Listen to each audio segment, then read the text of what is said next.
I released every single player in world football and it sent the sport into total chaos. Haaland, Mbappe, Messi, everyone is without a club and it's leveled the playing field. Whether it's Liverpool or Burnley, the league is anyone's to win. And today we're going to see who comes out on top, who goes where, and then I'm going to go even further and try and win the whole thing myself. And as you can see, the footballing world is like never before. Messi, De Bruyne, Mbappe, Rodri, Haaland, the list goes on, all without a club, and they're all ready to be picked up by whoever can get there first. And when I say anyone, it really could be anyone. Take Jude Bellingham for example here, who yes is wanted by Arsenal, but could also end up at Brentford, West Ham, Atletico Madrid, and a bunch of Saudi clubs. Now reputation and finances will still play a part, so a team like Arsenal might have a better chance of signing a player than someone like say Sunderland with a lesser reputation, but there's still so many players up for grabs that the whole football world is about to turn on its head. But the first part of this video is simple. We're going to simulate 1 year into the future, see how the footballing world has changed, we're going to see who's ended up where, followed with a 5-year checkup, and then I'm going to jump right back to the very start, become manager of one of these clubs myself, and try and win the league. So this is a multi-part video, an experiment followed by a rebuild, so stick with us and let's see what happens in our first year.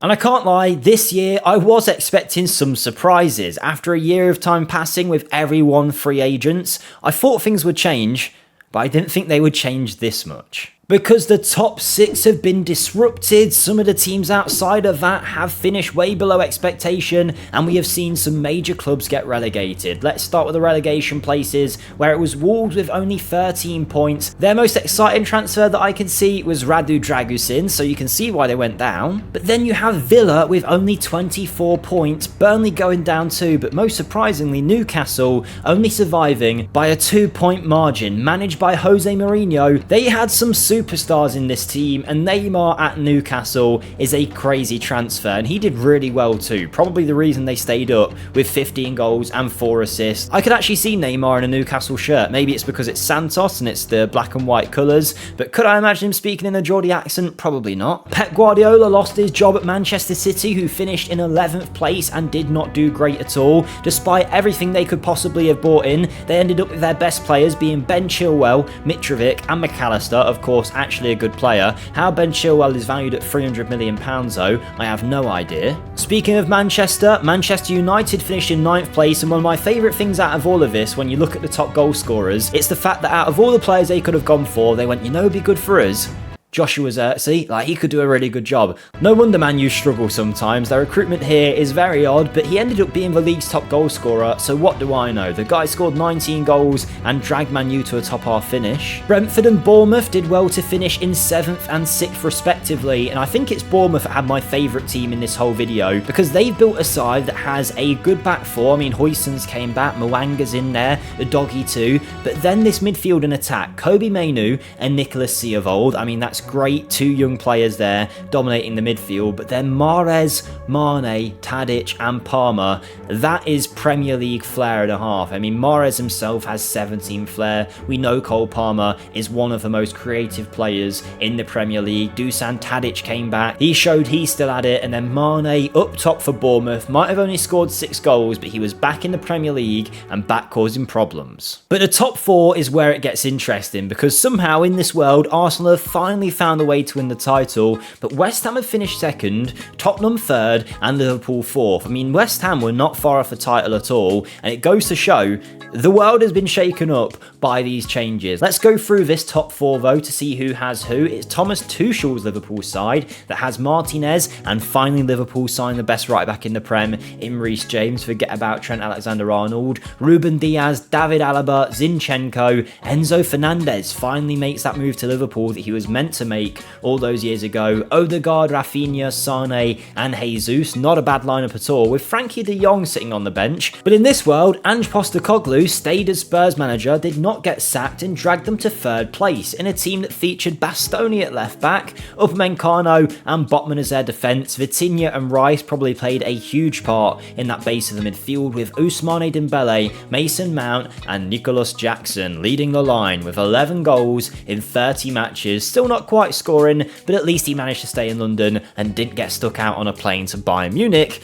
like he has done in real life. But there you go, that is Spurs in third. In second, and the biggest surprise, is West Ham United. Under Julian Lopetegui, they have finished in second place with a team that actually doesn't look like they've gone crazy. I feel like they've bought smart instead of just buying a name. Although saying that, they have got some players on crazy wages. They went out and bought Frank Kessie and Gavi to make a very strong midfield. Ansu Fati, Jeremy Doku also ended up there, and Nicholas Füllkrug stayed as the striker despite everyone they could have gone for, and did pretty well actually with 18 goals. But as mentioned, unfortunately Arsenal did go on to win the league title. These bigger clubs use their reputation and the finances to sign some good players, and Arsenal ended up with a team that still had Raya, Marino and Ricardo Calafiori, but it also featured Darwin Núñez, Luka Modric, Nico Williams and Inaki Williams, getting both brothers in, Jude Bellingham, who was arguably the biggest pull in this team that's allowed them to do so well, and they have secured the title. But obviously we haven't gone into every team here, so let's have a look at some of the interesting stats, where the league's top goal scorers feature Joshua Zirkzee and Rasmus Højlund, so maybe it's Manchester United that's the problem, but Christopher Nkunku went out to Brighton and got the same amount of goals as Zirkzee, so fair play to him, he's found his home. Milik is at Forest, Ramos is at Fulham, Marcus Thuram has ended up as a Leeds United striker, which I love to see, and Brentford have Peter Musa leading the line. I don't actually know who that is, but well done to him, I suppose. Maybe my favourite transfer of the whole lot, though, is Chelsea going out and bringing in João Felix. I mean, they've already brought him in twice, and now they went, you know what, let's get him a third time and see if it works this time around. And actually, he did fairly well. 12 goals, 3 assists, and maybe found a home for himself after all in a Chelsea shirt. But it was a very interesting league matchup. In terms of assists, there's some familiar names on there. Rodrigo de Paul at West Ham, Alex Scott went to Forest, Vitinha, Moises Caicedo and Ruben Neves at Leeds United. I mean, Leeds must have built a very good team here, finishing in 8th under Daniel Farke, Livramento, Neves, Caicedo, Kubo, Gomez, Yuri Tielemans as well, Marcus Thuram, Zaniolo, Pulisic and Xavi Simons. If you're a Leeds fan, you're wanting this to happen in real life because you pick up some big names, and that's whilst only having a 3-star reputation, so it shows you that isn't the be-all and end-all if they can get their recruitment right. And when it comes to the best players in the league, you had Bellingham and Musiala at Arsenal, with Maddison at Brentford and Kolo Muani at West Ham. Milinkovic-Savic as well at Brentford did really well. They had Grimaldo and Pedro Porro going for that Spanish fullback link-up. And they have built a nice team actually, with Axel Disasi as well, Andre Onana, James Ward-Prowse. Brentford have given it a good go, but you can see after one season just how much things have changed when we release every player. Now, if there are any players that you want to see in particular, let me know in the comments and we can see where they ended up. But if you are enjoying this video, make sure you smash the like button and subscribe to the channel for more as we get close to 50k subs, so you don't miss fun experiments and rebuilds like this. But before we go too far in the future, let's see where some of the biggest players in the world ended up. We know Saudi Arabia have a lot of money and they've managed to pick up Lionel Messi, De Bruyne and Erling Haaland. Meanwhile, PSG have gone out and got Foden and Harry Kane. Ruben Diaz, of course, we know ended up at Liverpool, and Mbappe went back to Real Madrid. Maybe it is his dream move after all. We had Lewandowski go to Al Hilal, Neymar, of course, at Newcastle, and Salah finally makes that move to Saudi, as does Virgil van Dijk. Ronaldo ended up at PSG, so fair play to him. He didn't stay in the Saudi leagues. He went out and gave it a go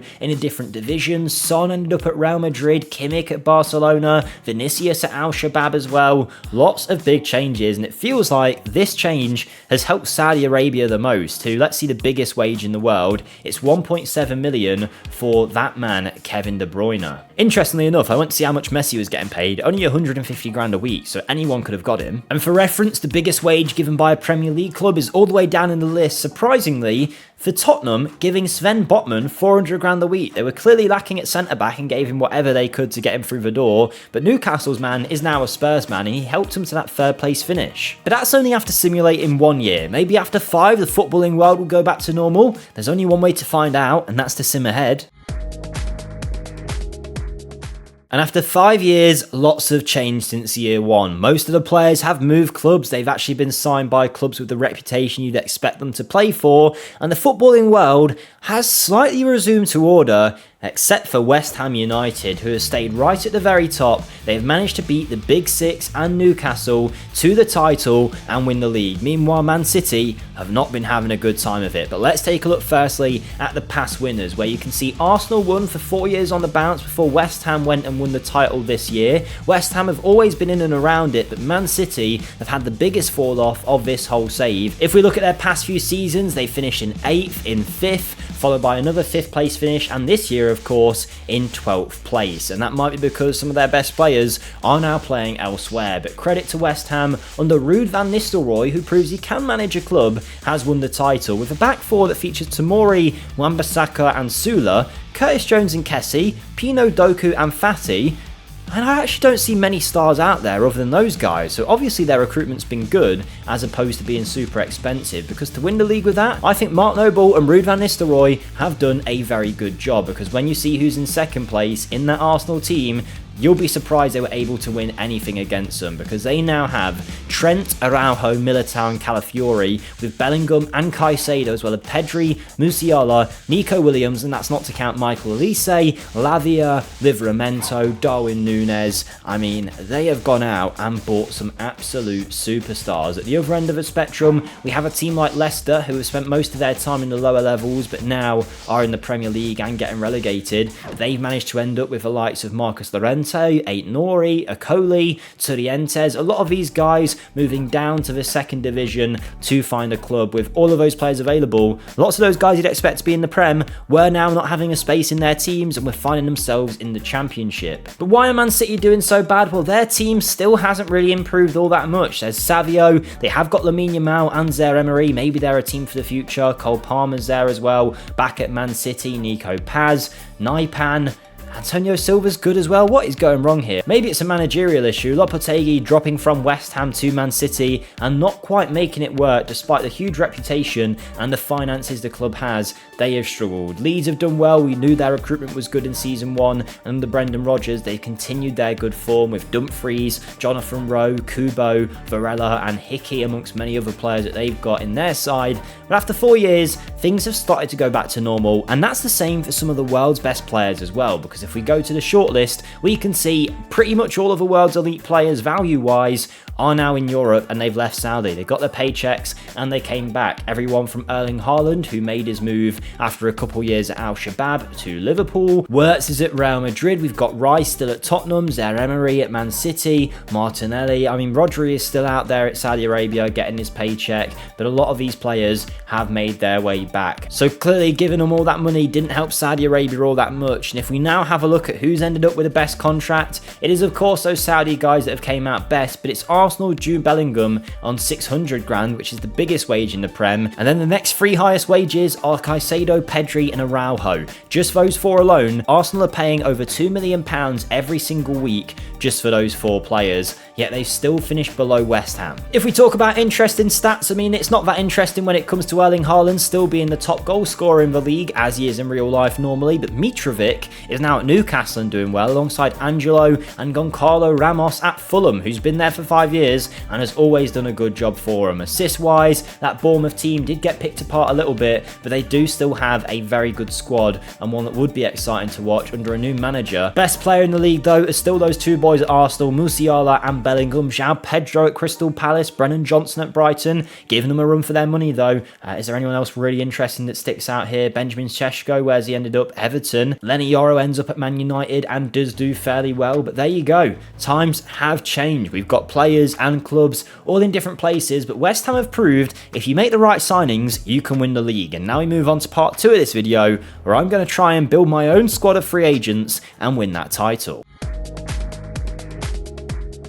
And with all the teams I could have picked, I decided to try and rebuild Newcastle, a team with a 4-star reputation. I wanted to see if a club that had some pulling power, but not as much as the others, could go out and win the league straight away. But there was one problem, Because obviously we had lost all of our players and we had a totally empty squad, bar one player, John Ruddy, who was at the club and at the time was considered a 5-star player because no one else was there. So our star man was the old goalkeeper John Ruddy, and we needed to build a full squad of 25 with our wage budget, and I went out there and I started making deals happen. In goal, I only brought in one person as we signed Emiliano Martinez to be our number 1, and despite a lot of competition, we managed to pull in Trent Alexander-Arnold at right back, with his competition being the very capable Giovanni Di Lorenzo. My left back choices were Alex Grimaldo, as well as Spurs' Destiny Udogie. Then at centre back it was Tamori, Gurhi making that move to Newcastle that he was expected to a few seasons ago. But my main partnership is going to be the French connection of Jules Koundé and William Saliba. Not a bad defence at all, not a bad goalkeeper, and you've got to bear in mind, a lot of the players I went for, we missed out on. A lot of these were our backup options because, as you can imagine, with every club in the world needing players, Newcastle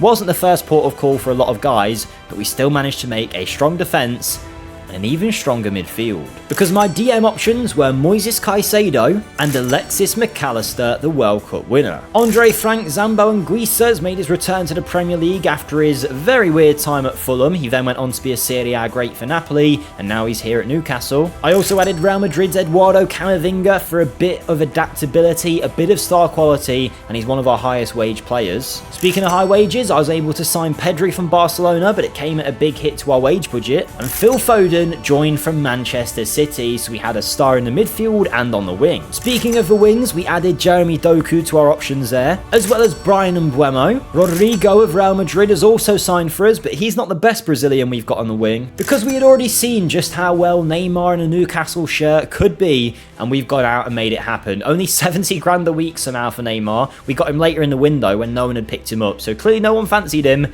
but I want a Neymar in my Newcastle team for a little bit of flair. And then up front, I was able to bring in Victor Boniface, a Nigerian forward, and finally we went out and picked up Luis Openda for a bit of pace. We've got a tall option, a quick option, and that was our team ready to go. And in fact, if you have a look at our best 11, I mean, tell me you've seen many better teams than this in year 1 of FM. It's an absolutely brilliant side with a huge bench as well, but this is where I say it's interesting, because you'd think with all of those star players, we must be guaranteed to win the league. But it's not quite that easy, because it's actually Arne Slot's Liverpool side who are expected to go and win the title, and they picked up Oblak, Diaz, Skriniar, Ben White, Alaba, Darren Randolph as well in there too, Victor Gyökeres, Chiesa. They haven't yet filled out their whole squad, but they have started to get the business rolling. There is still plenty of time in the transfer window, but his team are predicted first, and we're actually predicted 3rd place behind Spurs, who despite saying a media prediction of 6 here, are showing us 2nd in the table. Diamonde, Rico Lewis, Sven Botman,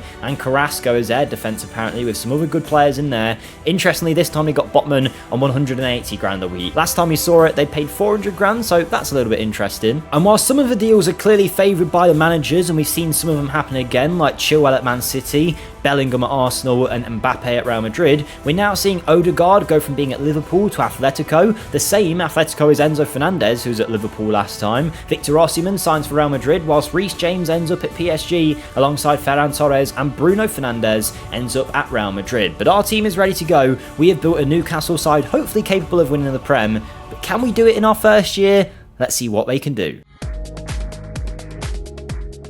And this Newcastle side that I built might go down as one of the best teams I have ever created, because they smashed it. We were beating the weaker sides and we were beating the stronger ones too. Take Spurs for example, expected to finish above us. We beat at their stadium 4-1 with a Neymar Jr. hat-trick. And our Geordie side was flying. We beat Leeds 8-0 and we stuck 7 past a very unfortunate Brighton team who just couldn't deal with us on the day. The Brazilians Neymar and Rodrigo linking up for the goals. And as you can expect, I'm about to tell you that we did very well, and not just very well, the best I've ever done in a single season. At least in the league, where our team has gone on to get 101 points. We have breached the Centurions mark, 20 points more than Liverpool, only 1 loss coming all season away against Everton, 5 draws against some big teams, and a goal difference of 87. Our Newcastle team have absolutely smashed it. Meanwhile, Wolves, Burnley and Everton go down, and City survive on goal difference. What is it with Man City in this save? They just can't handle free agents. Obviously, when you take Pep's budget away from him,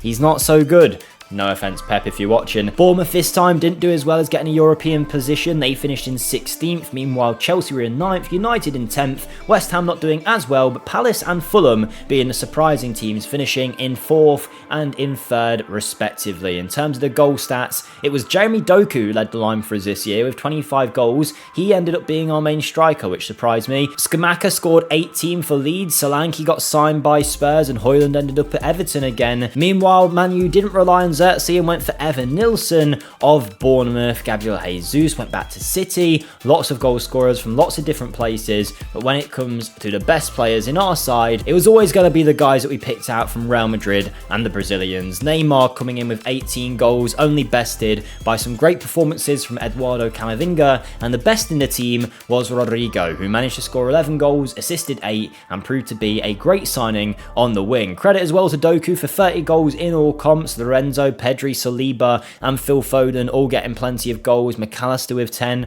The guys that didn't really play, Victor Boniface only came on the pitch 8 times, only once as a starter. Koundé didn't play as much as I would have thought, and Tomori and Trent also failed to have much of an impact, but everyone was doing well. We have managed to secure a Premier League title at the first time of asking, but that was with Newcastle, a team with high reputation. I think to finish the video, it's only fair we give a go to a team that isn't as good, and so far I've seen Burnley get relegated twice, and I'm thinking they're the team that I'm going to go for. With one of the lowest reps in the Prem, only 3-star reputation, I'm going to try and do the same thing with Burnley.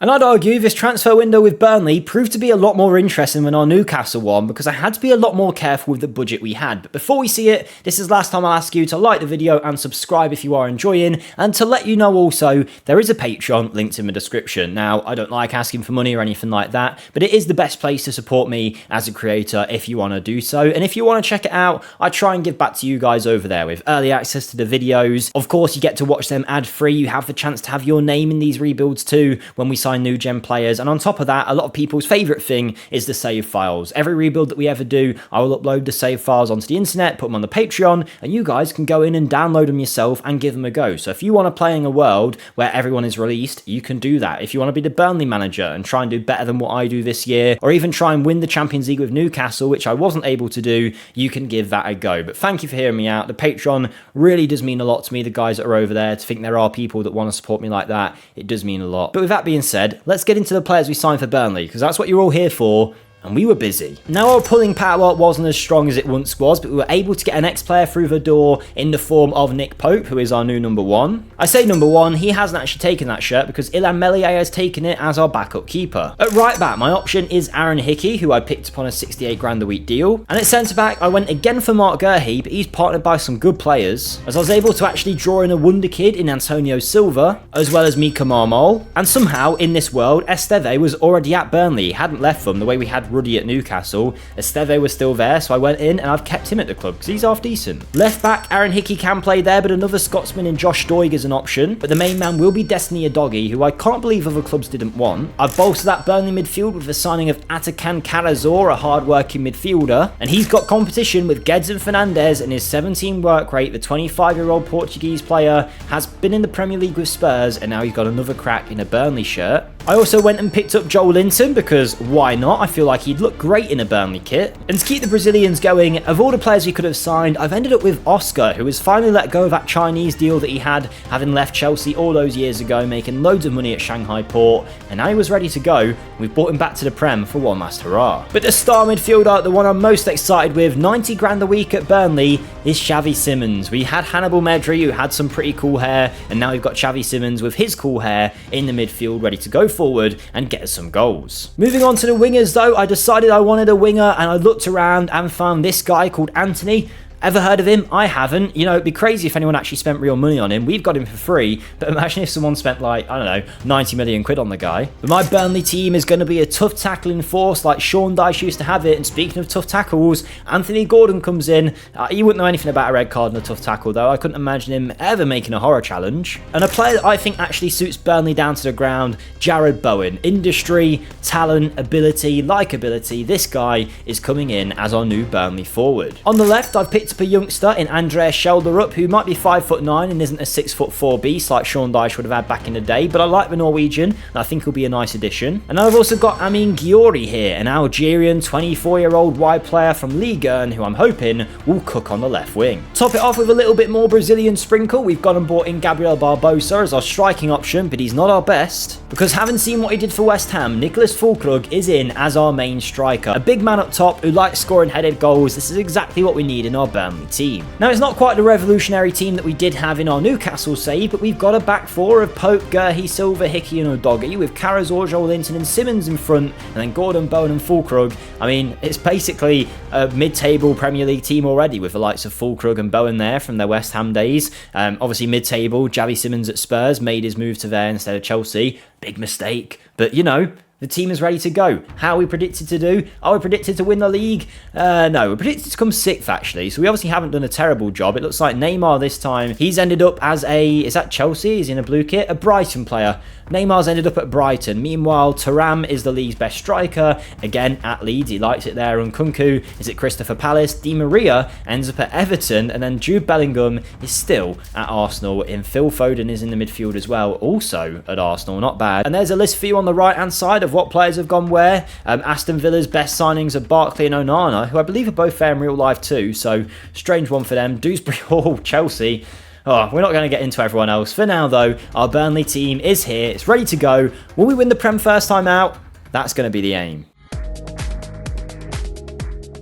And you know what? My Burnley boys gave it a good crack. But despite releasing everyone in the world to make it an even playing field, it still wasn't even enough for us to win the league. But despite that, we still managed to cook Man City away in our best result. At the Etihad, we managed to score quite a few goals actually. Xavi Simmons scored the first, and we know City have been struggling in these saves so far, and they were struggling again being 2-0 down. Now gone were the days of Man City playing beautiful pep football and Burnley playing long ball under Sean Dyche. No, we were now playing the good football, and it even meant that players like Anthony could score goals, making it 3-0. Joelinton pounced in the box to make it 4, and late on in the game, a Jared Bowen corner was headed out as far as Xavi Simmons, who played it into the box, and a curling shot went in from, would you guess, Anthony. And our Burnley team actually did pretty well. We finished on 74 points, which was, yes, not 101 points, but we did quite well, being 1 point out of a Champions League spot. And you can see just how much the table's changed, because Chelsea have gone down. Now that might be a rebuild we have to do next. I did not see that till now.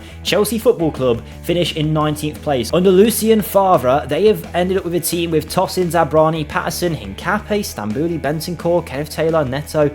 Not a bad team. How they've got relegated is beyond me. Man City finishing 13th again, and not a good time for them. As much as a reputation might help, it didn't really help that much here, because Burnley are in the top 5, as are Palace and Leeds United. Arsenal still win the league. Somehow they have the pulling power to bring in all these stars every time. I mean, what a side they've built there. Even getting their hands on Sven Botman, the man that normally costs so much money, and Ben Chilwell being at Arsenal instead of Man City for the first time. They even picked up Cristiano Ronaldo, just to rub it in everyone's faces. Hello Ronaldo, welcome back to the Premier League. But there you go, the best average match ratings were all Burnley players. In fact, the top 5 players in the league played for Burnley, yet Arsenal won the title. Joelinton, Udogie, Füllkrug, Bowen and Simmons really doing a great job. Assist-wise, it was Jared Bowen, and then goals, it was Füllkrug with 27, and Joelinton finding his scoring boots finally with 19 goals for us. And if we have a look at our best performers, I assume it's going to be them too. Actually, no, Udogie and Simmons were our best players, then it's Füllkrug, then Joelinton, then Bowen, and then the rest. The ones that really disappointed, we had Josh Doig, Schelderup, Antonio Silva, not all doing the best, but at the end of the day, not a bad effort from our Burnley team, and they've secured European football. Could you do better? Do you want to take over the save file? Maybe you can try and help the side they've built get back into the Prem and win everything. If you want to, the save files will be over on Patreon, and maybe I'll make a video about it actually. But there we go, we turned the footballing world into absolute chaos, and I think we've had a lot of fun with that.